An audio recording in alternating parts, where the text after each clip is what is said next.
आदाब। अक्सर जब हम हज के बारे में सोचते हैं ना, तो जहन में बस एक लंबा सफ़र या कुछ मखसूस रसूमात आती हैं। लेकिन आज के इस वजाहती तज्जिये में हम इन आमाल के पीछे छुपे फ़िक़ही उसूलों और रूहानी गहराइयों का एक बहुत ही मुनज़्ज़म जायज़ा लेने वाले हैं। चलिए इस सफ़र मुबारक को और इसकी फ़िलॉसफ़ी को थोड़ा डिटेल में समझते हैं। आज के इस डिस्कशन का ढांचा कुछ इस तरह है।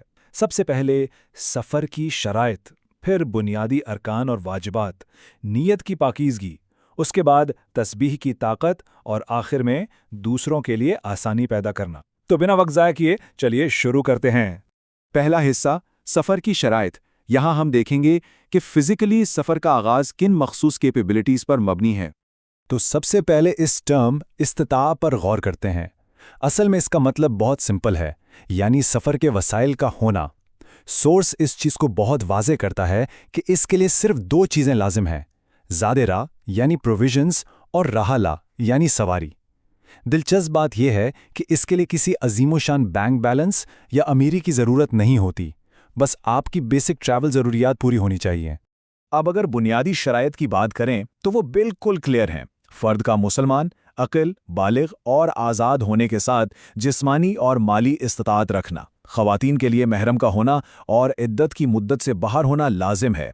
मगर यहाँ एक बहुत ही अहम पॉइंट है। अक्सर मुआशरती रस्में होती हैं, जैसे पहले तमाम बच्चों की शादियां करवाना ज़रूरी समझा जाता है। सोर्स इन चीज़ों को ओपनली रिजेक्ट करता है। इन कल्चरल कंडीशंस का इन फ़िक़ही शराइत से कोई ताल्लुक नहीं। ये दीन की आसानी का एक बहुत बड़ा सबूत है।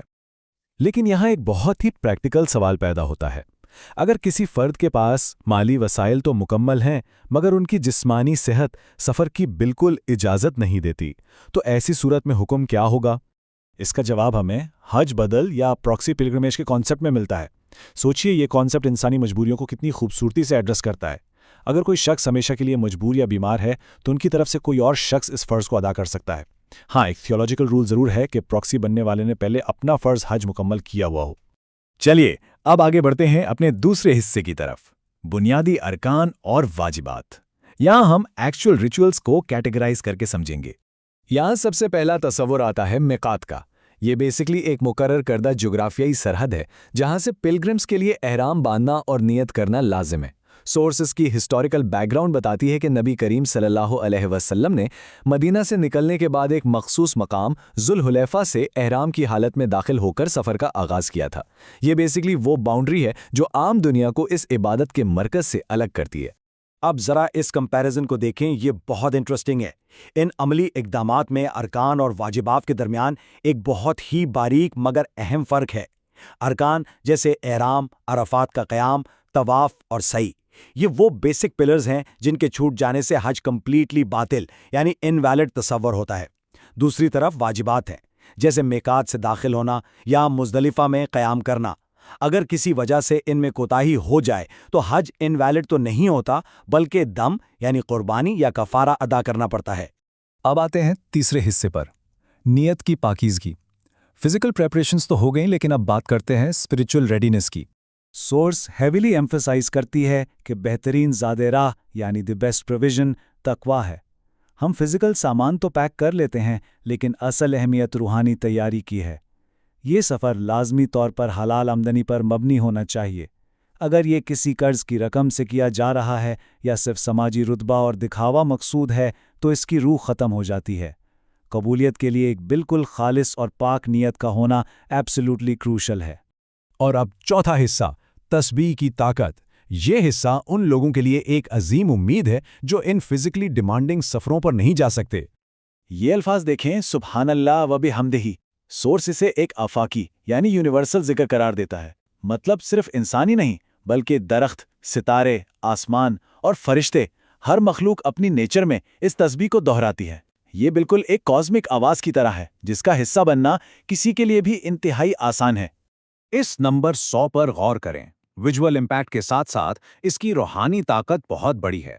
कहा गया है कि जो शख्स दिन में 100 मरतबा ये आसान से अल्फाज अदा करता है, उसके गुनाह इस तरह मिटा दिए जाते हैं जैसे समंदर की झाग। सोचिए, ये दिल की पाकीज़गी का एक ऐसा बेहतरीन जरिया है जो लिटरली हर किसी की दस्तरस में है। इसी से जुड़ा एक और नंबर देखें, 360। اصل میں انسانی جسم میں 360 جوڑ یعنی جوائنٹس ہوتے ہیں، اور لیکچر بتاتا ہے کہ ہر روز ان کی پراپرلی کام کرنے پر ہمیں صدقہ ادا کرنا ہوتا ہے۔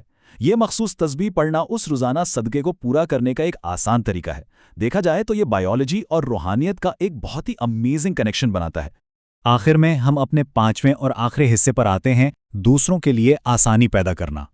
روحانیت صرف اکیلے بیٹھ کر عبادت کرنے تک محدود نہیں، یہ ہماری سماجی زندگی سے ڈائریکٹ جڑی ہے۔ اس مقابلے کو دیکھیں، ایک طرف دنیا کی مشکل ہے، جیسے قرضداروں پر سختی کرنا، اور دوسری طرف الہی آسانی ہے۔ سورس سمجھاتی ہے کہ اگر ہم سوسائٹی میں لوگوں کی مشکل دور کرتے ہیں، کسی کے لیے آسانی پیدا کرتے ہیں، تو بدلے میں روز قیامت الہی آسانی عطا کی جاتی ہے۔ سمپل سا فارمولا ہے، آسانی بانٹنے سے ہی آسانی ملتی ہے۔ اور عملی ہمدردی کی بہت سی پاورفل مثالیں ہماری عام روزمرہ زندگی میں موجود ہیں۔ کسی کا قرض معاف کر دینا یا اس پر نرمی کرنا، میڈیکل پروفیشنلز کا اپنے مریضوں کا درد دور کرنا، کسی محفل میں دوسرے کے بیٹھنے کے لیے خوشی سے جگہ بنا دینا، یا بزرگوں کی ان کے کاموں میں مدد کرنا۔ یہ چھوٹی چھوٹی باتیں ہیں، لیکن یہ ثابت کرتی ہیں کہ روحانی ترقی کی اصل جڑیں ڈیلی ایمپتھی اور انسانی ہمدردی میں ہیں۔ تو ان سب باتوں کو سمیٹنے کے بعد دنیا میں دوسروں کے لیے راحتیں تقسیم کرنا بالآخر خود اپنے روحانی سفر کو آسان بنانے کا بہترین ذریعہ لگتا ہے۔ لیکن اس عظیم تجزیے کے آخر میں ایک سوال جو ہم سب کو خود سے پوچھنا چاہیے، کیا سچ میں ہمدردی کی صلاحیت کو بڑھانا اور دوسروں کے لیے راستے آسان کرنا واقعی ہماری اپنی الٹیمیٹ کائناتی آسانی کا فیصلہ کر سکتا ہے؟ سوچنے کی بات ہے۔